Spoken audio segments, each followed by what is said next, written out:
I'm Patrick Gavin, Politico. I'm joined by Alan West, Thanks. former congressman, now author of Guardian of the Republic. Yeah.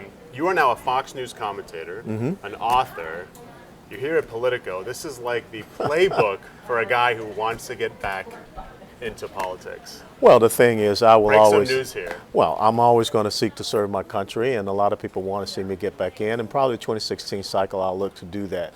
But right now, I got a great platform to get out and speak all across the country. I'm a member of a Speakers Bureau as well. Yeah. And I'm very happy that that book came to fruition. I started it last March, and we knocked it out pretty quick and very thorough, and got it to our publishers about 2 months ahead of time. That's amazing. Yeah. You know, it's interesting. There's so many retiring politicians now who've obviously been in D.C. longer than you were, but who are very vocal about the fact that they think this town has gotten rotten, that you know the Senate isn't what it used to be, et cetera, et cetera. And you, just based on what you said, I mean, you would consider going back in.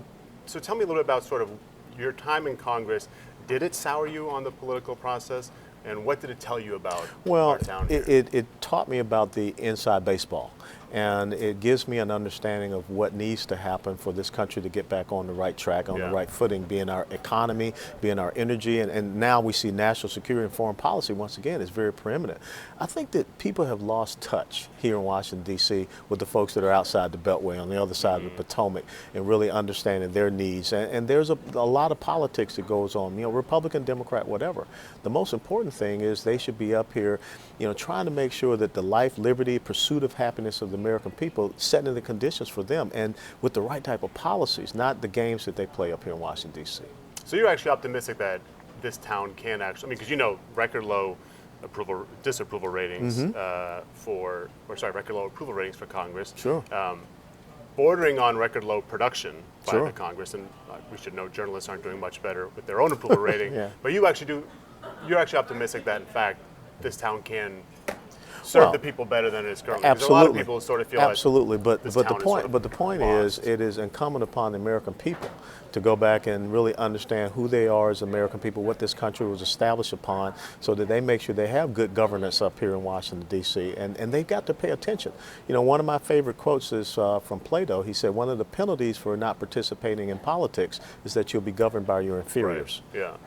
So, and I know we're playing hypotheticals here, so just indulge me. Yeah. Were you to run, were you to get elected, were you to serve in Congress again, are there things that you would do differently, sort of informed from your last experience than perhaps during your most recent term? How would you approach that differently than perhaps you approached this? Well, I have to continue to speak my mind, and I have to continue to be the type of person that, you know, when I explain in the book, that my mother and father raised me to be, you know, speaking truth to power. But also I believe that, you know, if I can have the opportunity to really focus people on the key critical issues, you know, the tax reform issues, the regulatory reform issues, the monetary reform issues that are really going to help us get our economy back to work, get people back working again. And how do we go back and reform government to make sure that it is working for the American people and it's just not up here working for itself? Yeah. Because my concern is when you look and understand that some of the most profitable, you know, lucrative counties in the United States of America are around this D.C. area. I don't think that's how it should be. Business is good in Washington, D.C. Business is not good down on Main Street, and that's where business has to be good, especially for small business owners. You know, you talk a lot about in this book about how you talk about the threat of sort of the United States abdicating some of its freedom, you know, to others. Talk a little bit more specifically about what you mean. You know, sort of what freedoms are at stake, who's responsible for sort of these freedoms being let loose, and if continued on that course, what does that mean? Well, I think when you talk about freedoms, what I kind of put it in the terms of opportunity. And I'll give my own story. I mean, think about the fact a young kid brought up in the inner city of Atlanta, Georgia, gets the opportunity, you know, 50 years later to represent one of the most, you know, highest per capita income zip codes in the United States of America. And that's because of freedom that gives you a quality of opportunity. But I don't want to see us get trapped into, you know, the government equality of outcomes, where they're trying to dictate what you can have and where you can go and what, because everything cannot be given to you free. And everything is not a right. I mean, there are certain things in this country that are privileges. And I believe that what you see happening in Washington, D.C. is you'll have the right to this, you'll have the right to that.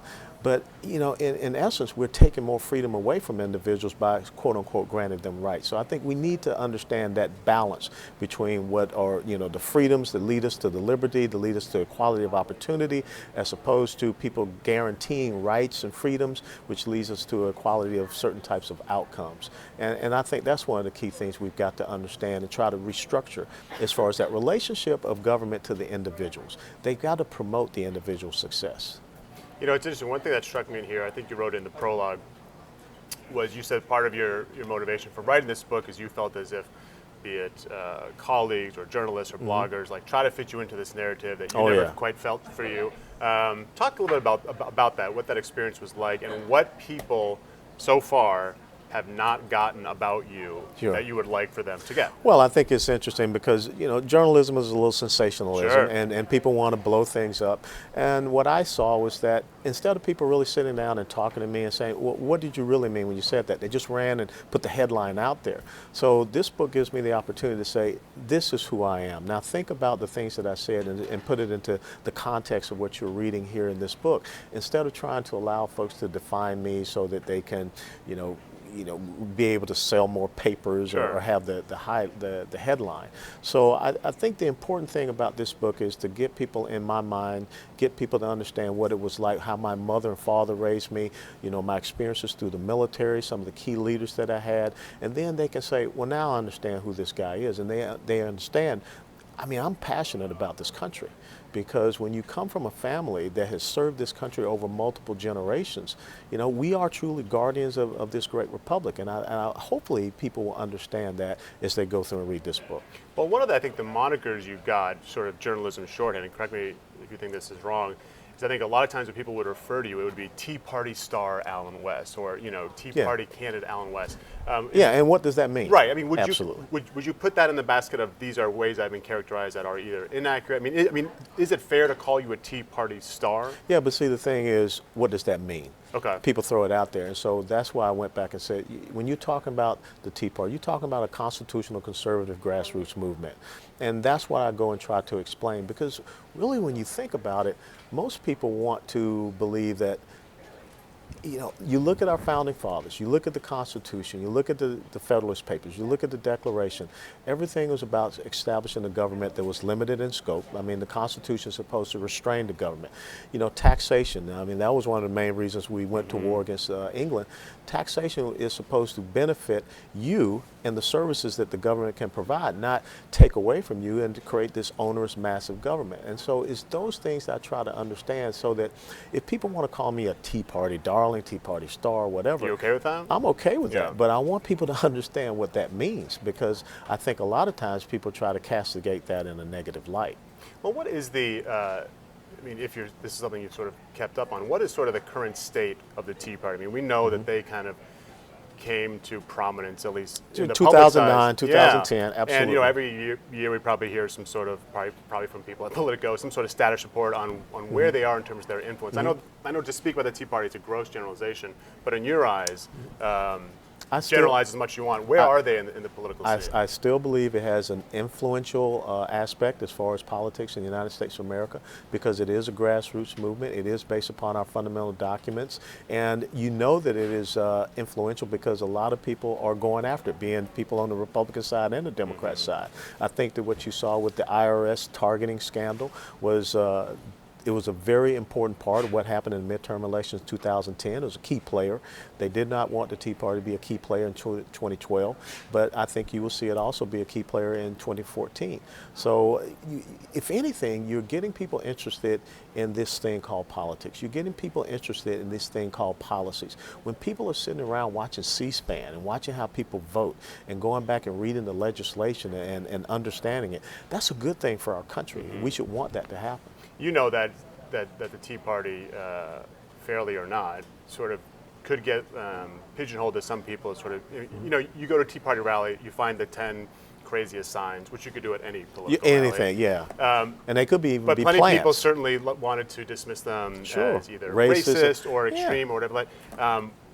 Did any of those criticisms hit their mark, or do you feel as if, writ large, the criticisms of the Tea Party were unfair? I think that comes back to the Alinsky model of, finding a target and, polarizing it, because like you said, you can get people to come out. You can pay someone to come and wear the Confederate T-shirt and tell them to go be at a Tea Party rally.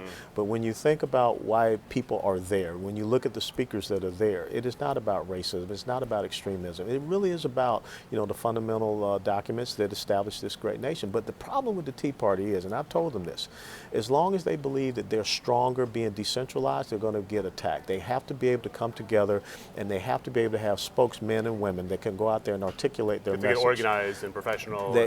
Well, they are organized, but they're organized as many different, if I can put it in a military term, they're organized as many different companies out there. Sure. They need to come together and make a battalion, make a brigade, make a division, so that there can be a lot more strength and they can stand up a little bit better. Decentralization is fine. I mean, we don't want to see them lose that aspect.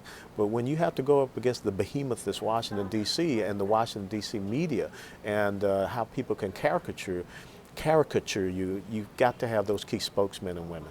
Looking through this book, and I admit I kind of did, for this question, a bit of a Washington read. You talked about 2016. There is no mention of Hillary Clinton. There's no mention of Chris Christie. There's no mention of Marco Rubio. There's no mention of Paul Ryan. There's a little bit of mention of the president, but obviously he's not up for re-election. Have you thought about 2016? Are there any candidates out there? Let's just start on the Republican side. The names we hear a lot, Marco Rubio, Jeb Bush, Chris Christie. Are those individuals, and feel free to add some more to the mix, a strong lineup for the Republican Party, or are you still looking? No, I think that you do have a strong lineup. I think that for 2016 on the Republican side, we got to look to our governors. I really believe you need to have someone that has had that executive experience. But this is what I think we have to look for in 2016. We have to look for someone that is going to be strong on foreign policy and national security. You can get some very smart people in the room that can come up with the right economic policy and turn things around. But the most important title of a president is Commander-in-Chief.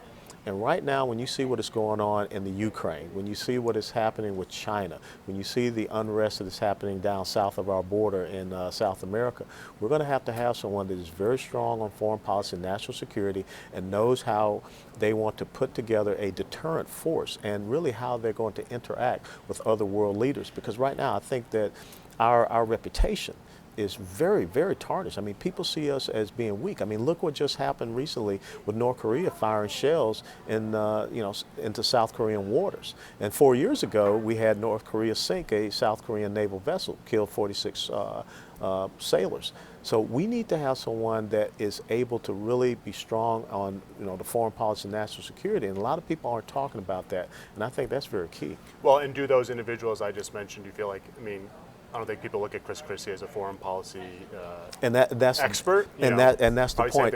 That's the point that I'm getting at is that domestic policy. I got it, but you have to understand that now we're going to be in a world that's going to be far more volatile, far more chaotic and tumultuous. And we haven't even talked about the Middle East, which is really exploding since we pivoted away. So you're going to have a president that can go back to kind of the Ronald Reagan peace through strength model, because right now we're not there. I see our foreign policy being more like Sir Neville Chamberlain, and that's a very dangerous thing.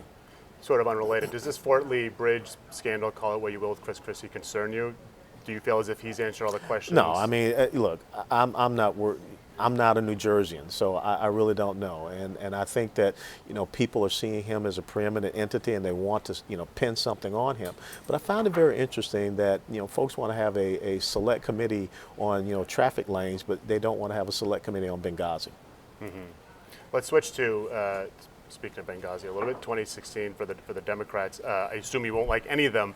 But when we look at sort of the But that's not the case. I mean, who do you like more than others? Well, there used to be such a thing as conservative Democrats, blue dog Democrats, but I think that's a dying species. I think that the Democrats. Is Hillary one of those? Is Joe Biden one of those? I don't think so. I mean, Bill Clinton was. But I think now the influence and the influence on the left, or the Democrat Party, is more so the far left, the George Soros-backed entities. And I don't think that Hillary Clinton can govern and be a president like Bill Clinton was. I mean, Bill Clinton, after the midterm debacle that he had, he realized, okay, let's go to the table. He worked with Newt Gingrich. He worked with the Senate. And look at what happened. I mean, we cut down the spending. You had a surplus. I mean, you had good things. You cut down on government reform. I don't know if that's going to happen now on the Democrat side. I believe that some of the people you see there, the Bill de Blasio's, the Elizabeth Warrens, that's where they want to go. So for Hillary Clinton, she's got a very tough decision if she's going to run. You know, how can I run and make sure that I get the far left, but then how can I run to be legitimate as you know, a center type of is that a possibility? I mean, especially as you mentioned, since you think her husband was able to sort of, as was called at the time, triangulate a little bit. Is that sort of something you expect from her, or you think she's going to have to appease to the more liberal side of the party? What I would expect is a leader that will, you know, lead the United States of America, not be the leader of a party. And I think that's one of the problems we have right now, because the pendulum can't keep swinging back and forth like it does, Patrick. I mean, we've got to find a steady state for our country so that you know, the better days can be ahead. I think that, you know, the Benghazi thing is going to hurt. When I was going to ask you, when you mentioned Clinton. that foreign policy is important to you, is that a strength of hers, or like does she check that box for you? No, she doesn't, and I think that, you know, she really realizes that, because, you know, you look at that little toy thing she gave to Sergei Lavrov, the Russian foreign minister, the reset button. What has come from that reset button? Nothing positive. And then you look at the fact that here you are on your watch, an ambassador was killed, American consulate, which is sovereign American territory, was attacked, and we still don't know who. We still haven't gotten to the bottom of that, and there's so many unanswered questions. And I don't think that, you know, that level of scrutiny is something that Hillary Clinton wants to go through in a presidential run. All right, Alan West, when is what's your timetable for perhaps a 2016 announcement? Well, let's let us get through the. I feel like you're leaning, yeah. Let's let us get through the midterms and everything like that. And I got 2 daughters that'll be graduating in the summer of 2015. That's the most important decision. Well, they want me to make sure that they have a better future than what they see right now. Good answer. Thank you, Thanks, sir. I Patrick. appreciate it.